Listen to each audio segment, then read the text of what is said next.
Oke, selanjutnya nomor 7, laki-laki usia 52 tahun datang dengan keluhan sesak.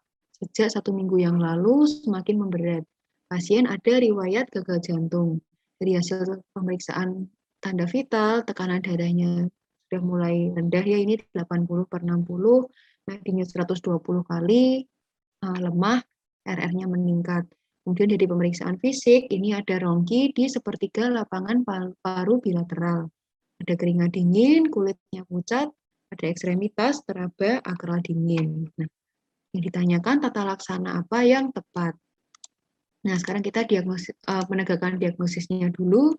Pasien dengan keluhan sesak dan ada riwayat gagal jantung. Berarti kemungkinan ini adalah gagal jantung yang acute on chronic. Jadi sudah ada riwayat, tapi kemudian tiba-tiba kondisinya itu memburuk, jadi akut. Nah, kemudian dari pemeriksaan fisik, ini kita lihat ada tanda dari kongesti yang ditandai dengan adanya rongki di sepertiga lapangan paru bilateral. Ada tanda-tanda edem paru. Nah, selain itu ada tanda-tanda hipoperfusi, yaitu ada keringat dingin, kemudian kulitnya pucat, dan akralnya dingin. Untuk tata laksana yang tepat diberikan adalah yang dopamin, dimana karena tekanan darahnya itu sudah rendah di bawah 100 mm air raksa dan juga ada tanda-tanda syok, maka diberikan dopamin. Sekarang kita bahas tentang gagal jantung akut. Ini merupakan perburukan yang cepat dari tanda dan gejala gagal jantung. Nah, gagal jantung akut ini ada dua, bisa onsetnya baru atau de novo, jadi pasien tidak ada riwayat gagal jantung sebelumnya, atau yang disebut juga dengan gagal jantung dekompensasi akut. Jadi sebelumnya punya riwayat gagal jantung yang kronis, tapi tiba-tiba ada perburukan yang cepat. Nah, ini untuk klasifikasinya, itu kita lihat pertama apakah ada hipoperfusi atau tidak. Kita lihat perfusinya bagus atau tidak. Nah, tanda hipoperfusi itu apa? Ada akral dingin, oliguria, ada penurunan status mental, kemudian tekanan nadinya itu menyempit. Ini merupakan tanda hipoperfusi. Nah, kemudian kita lihat apakah ada tanda kongesti atau tidak. Nah, tanda kongesti itu contohnya apa? Ada edem paru, kemudian edem perifer, sesak saat istirahat atau paroxysmal nocturnal dyspnea, ada peningkatan CVP, hepatomegali, atau ada asites. Nanti kita bagi, kalau dia tidak ada hipoperfusi dan tidak ada kongesti, berarti masuknya adalah warm and dry. Kalau ada tanda kongesti tapi perfusinya masih bagus, berarti warm and wet. Ini kalau dia hipoperfusinya jelek tapi tidak ada kongesti, berarti cold and dry. Nah, yang paling bahaya yang ini ya, cold and wet. Jadi ada tanda kongesti dan ada tanda hipoperfusi ya. Nah, yang di soal ini ada tanda hipoperfusi, akralnya dingin, kemudian kulitnya pucat, dan ada tanda kongesti, jadi ada rongki di paru-parunya, berarti ada edem paru-paru, golongan yang cold and wet. Untuk pemeriksaan penunjangnya, jadi bisa dilakukan foto ronsen, ini kita bisa lihat kardiomegali ya, ada pelebaran jantung, kemudian curly lines, ini pada edem paru, bedding appearance, dan ada kranialisasi. Untuk tata laksananya gimana? Jadi untuk tata laksana edem paru, ini mnemonik yang baru itu adalah PON. Jadi position, oksigen, pemberian nitrogliserin, dan pemberian diuretik. Nah, ketika kita menemukan pasien dengan gagal jantung akut, kita asesmen profil hemodinamiknya dulu. Kita lihat ada kongesti atau tidak. Nah, biasanya 95% itu pasien ada tanda kongestinya. Nah, kalau ada tanda kongesti berarti masuknya ke yang wet. Sedangkan kalau tidak ada kongesti itu masuknya ke yang dry. Nah, sekarang kita lihat bagaimana perfusi perifernya. Kita mulai dari yang dry dulu. Kalau perfusinya masih bagus, berarti masuknya ke dry and warm. Nah, kemudian kalau perfusinya itu jelek, jadi ada hipoperfusi, hipovolemik, maka kita bisa kasih cairan dulu. Kasih cairan dulu, kalau memang dikasih cairan masih belum membaik kondisinya, bisa ditambahkan agen inotropik. Nah, sekarang kita masuk ke yang golongan wet. Nah, kalau pada pasien yang wet, kita lihat perfusi perifernya gimana. Kalau perfusi perifernya masih bagus, berarti masuk ke wet and warm. Nah, kalau wet and warm, berarti kita bisa kasih vasodilator dan kasih diuretik. Nah, sedangkan kalau perfusinya itu sudah jelek, berarti masuknya ke wet and cold. Nah, kita lihat dari sistolnya, itu apakah di bawah 90 mm air raksa atau tidak. Kalau sudah di bawah 90 mm air raksa, berarti kita kasih agen inotropik. Kemudian bisa dikasih vasopresor, diuretik, dan bantuan support sirkulasi mekanik. Kalau misalnya sistolnya masih di atas 90, ini bisa dikasih vasodilator, diuretik, atau bisa ditambahkan dengan agen inotropik.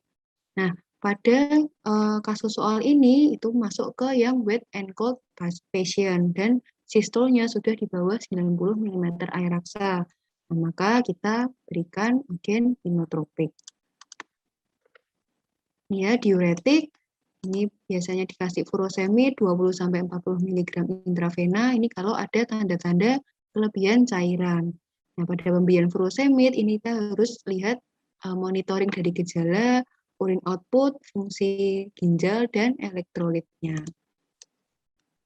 Nah, kemudian vasodilator, ini diberikan kalau sistolnya di atas 90 mm air raksa dan tidak ada tanda-tanda hipotensi. Vasodilator contohnya ada nitrogliserin, ISDN, dan nitroprusid. Nah, kemudian vasopresor dan inotropik. Nah, kalau inotropik ini diberikan pada kondisi hipotensi, jadi sistol di bawah 90 dan bisa disertai ada tanda-tanda hipoperfusi. Jadi kalau vasopresor ini diberikan pada pasien dengan shock kardiogenik. Ini contoh-contoh agen dari inotropik, ada dobutamin, propamin, norepinefrin, epinefrin.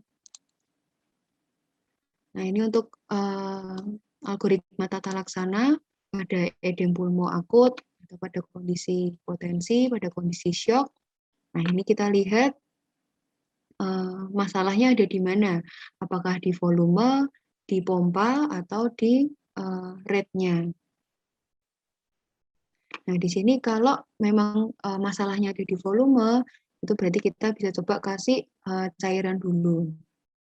Baru habis itu kita pertimbangkan pemberian vasopresor atau inotropik. Nah, sedangkan kalau gangguannya dari pompanya, kalau pada kasus ini gangguannya ada di pompa ya karena pada kondisi gagal jantung. Kita lihat dari tekanan darahnya. Nah, apakah sistolnya itu masih di atas 100, apakah sudah 70 sampai 100 atau di bawah 70. Nah, kalau masih di atas sistolnya masih di atas 100, maka bisa diberikan nitrogliserin dan atau nitroprusid. Nah, kalau sistolnya itu 70 sampai 100 tanpa ada tanda shock, maka bisa diberikan dobutamin. Nah, kalau ada tanda shock, itu bisa diberikan dopamin. Ya. Pada kasus ini berarti masuk ke yang diberikan dopamin karena sistolnya dia antara 70 sampai 100 dan ada tanda-tanda shock. Maka diberikan dopamin. Nah, kalau sudah sistolnya di bawah 70, ini bisa diberikan norepinefrin. Oke, selanjutnya nomor 12, laki-laki 59 tahun keluhan sesak nafas. Sudah sejak 1 bulan, pasien tidur dalam posisi duduk, disertai batuk berdahak putih. Ada riwayat serangan jantung 3 tahun yang lalu, kemudian sejak 2 bulan yang lalu tidak minum obat. Ada nokturia, dari tanda vitalnya nadinya cepat, RR-nya cepat, CVP-nya tidak meninggi. Kemudian ada suara jantung tambahan S4. Ada rongki basah halus yang tidak nyaring di basal kedua paru. Kemudian hepar dan lien tidak teraba.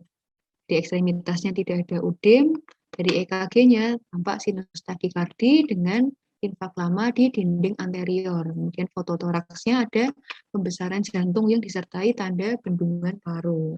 Tanyakan adalah apa penyebab sesak nafas yang paling tepat pada kasus di atas. Nah, sebelumnya kita tegakkan diagnosisnya dulu. Dari keluhan pasien itu dia sesak yang sudah sejak 1 bulan yang lalu. Kemudian ketika tidur itu posisinya duduk. Nah, kemudian dari pemeriksaan fisik itu ada bronki basah halus yang tidak nyaring di basa kedua paru. Dari foto ronsennya ada tampak bendungan paru. Nah, ini berarti sudah ada tanda-tanda edema paru. Nah, kemudian dari pemeriksaan jantungnya ada suara tambahan S4 dan didukung dengan foto toraksnya ada pembesaran jantung. Ada kardiomegalinya. Kemudian ada riwayat serangan jantung yang didukung dengan gambaran EKG-nya ada infak lama di dinding anterior. Berarti ini pasien masuk ke diagnosis gagal jantung. Nah, gagal jantungnya sekarang kita lihat kiri atau kanan. Nah, kalau gagal jantung kanan itu biasanya ada tanda-tanda kongesti, misalnya JVP-nya itu meningkat, kemudian ada hepatomegali, asites, kemudian edem pada perifer. Nah, sedangkan kalau di sini kita lihat ekstremitasnya masih tidak ada edem. Kemudian hepar dan lianya masih tidak teraba dan JVP-nya tidak meninggi. Sehingga untuk penyebab sesak nafasnya ini adalah gagal jantung kiri. Nah, jadi gagal jantung ini merupakan kegagalan fungsi jantung dalam memompa darah untuk memenuhi kebutuhan dari jaringan. Nah, gagal jantung bisa dibagi menjadi dua, ada yang kronis, ada yang akut. Kalau yang kronis itu berarti sudah memang berlangsungnya lama, ada tanda-tanda sesak nafas, dan disertai kelainan struktur atau fungsi jantung. Kalau yang akut ini seperti yang tadi, jadi ada perburukan gejala gagal jantung yang tiba-tiba bisa de novo, jadi onsetnya itu baru, pasien belum ada riwayat sebelumnya, atau gagal jantung yang dekompensata, jadi sebelumnya sudah ada riwayat, tapi tiba-tiba ada perburukan. Nah, jadi KAS untuk gejala gagal jantung itu adalah sesak nafas saat istirahat atau saat aktivitas. Kemudian ada kelelahan dan ada edema tungkai. Kemudian dari pemeriksaan fisik bisa takikardi, takipnu, ada ronki, efusi pleura. Kemudian kalau ada gagal jantung kanan berarti ada peningkatan JVP. Kemudian edem perifer dan ada hepatomegali. Nah, ini kita bedakan tanda dan gejalanya dari gagal jantung kanan dan gagal jantung kiri. Kalau yang gagal jantung kanan, ini ada kongesti dari jaringan-jaringan perifer. Pada pemeriksaan fisik kita bisa temukan edem di kakinya, kemudian ada asites, kemudian bisa ada kongesti di GI tract, jadi pasien mengeluh anoreksia, penurunan berat badan, dan ada kongesti dari hepar. Nah, sedangkan kalau gagal jantung kiri, itu bisa menyebabkan penurunan cardiac output, sehingga pasien akan merasakan lebih cepat lelah, terutama saat aktivitas. Kemudian bisa juga menyebabkan kongesti dari paru-paru, yang menyebabkan sesak saat istirahat, kemudian bisa batuk, dan paroksismal nocturnal dyspnea. Jadi ketika sudah tidur, dia bisa terbangun tiba-tiba karena merasa sesak. Nah, ini untuk tanda dan gejalanya, jadi pada gagal jantung kiri itu ada PND, kemudian ortopnu, ada kongesti pulmun ditandai dengan batuk, kemudian ada suara krekes, wheezing, dan nafasnya cepat. Kemudian takikardi, lebih mudah lelah, dan tampak sianosis. Nah, sedangkan pada gagal jantung kanan atau disebut kor pulmonal, ini biasanya kita temukan ada peningkatan JVP, kemudian asites, ada hepatosplenomegali, dan ada edem pada perifer. Ini klasifikasi gagal jantung ini berdasarkan fungsionalnya, yaitu berdasarkan klasifikasi NIHA. Jadi kalau kelas NIHA 1 itu tidak ada limitasi aktivitas fisik.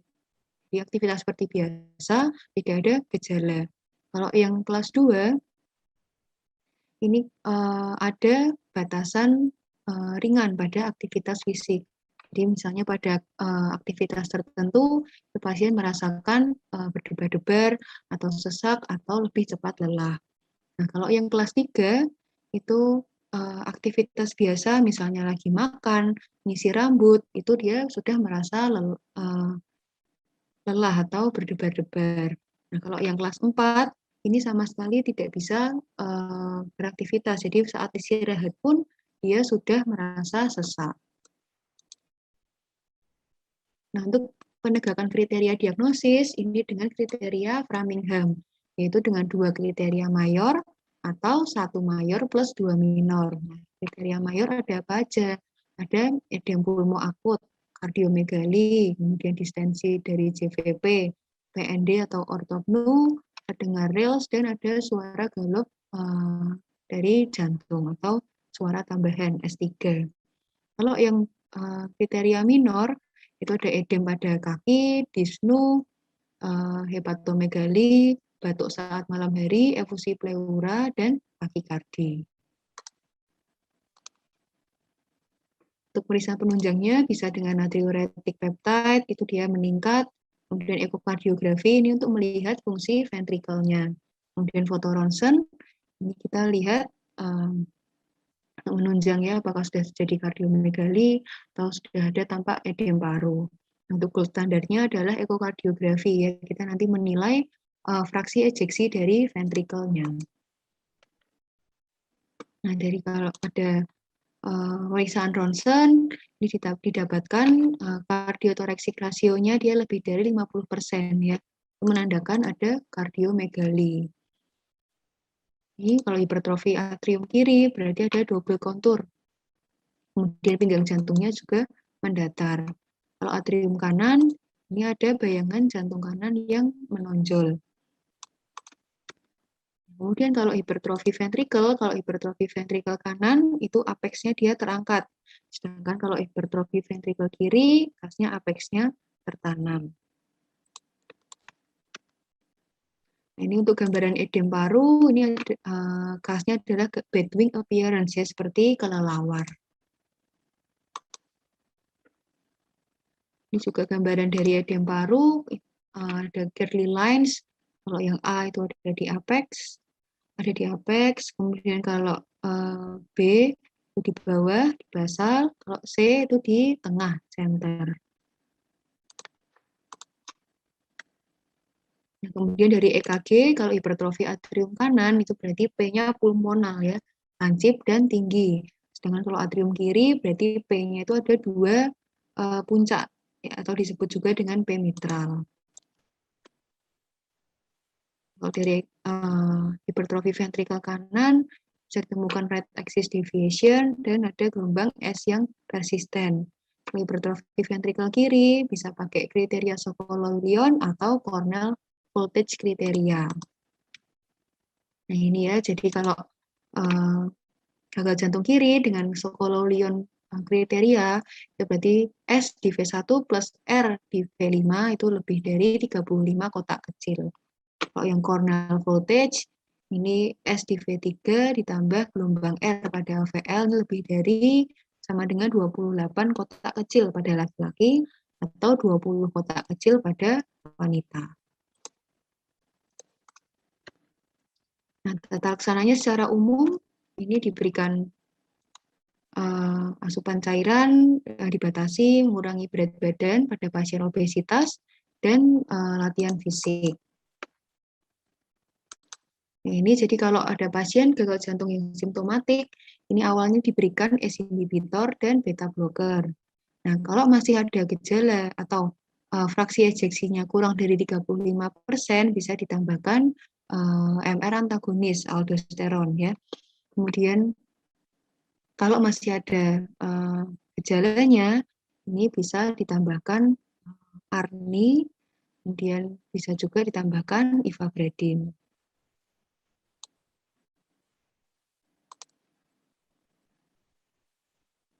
Ya, obat-obatannya.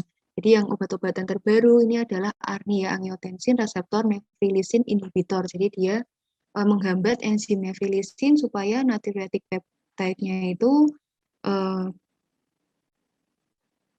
tidak ter-breakdown. Nah, kemudian ACE inhibitor ini dia menghambat enzim yang mengubah angiotensin 1 jadi angiotensin 2. Hati-hati, efek sampingnya bisa angioedem dan bisa menyebabkan batuk.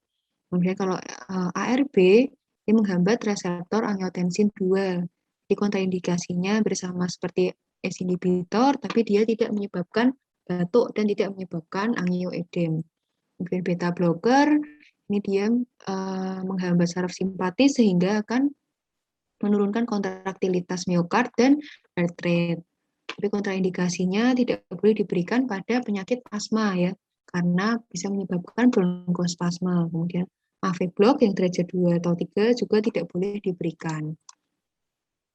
Kemudian angiotensin aldosteron menghambat aldosteron ya, sehingga menghambat reabsorpsi natrium dan sekresi kalium. Digoxin ini untuk meningkatkan cardiac output dan memperlambat laju ventricle. Dan diuretik ini untuk menyebabkan diuresis ya. Kontraindikasinya pada pasien dengan hipokalemia dan pasien pada kondisi hipotensi.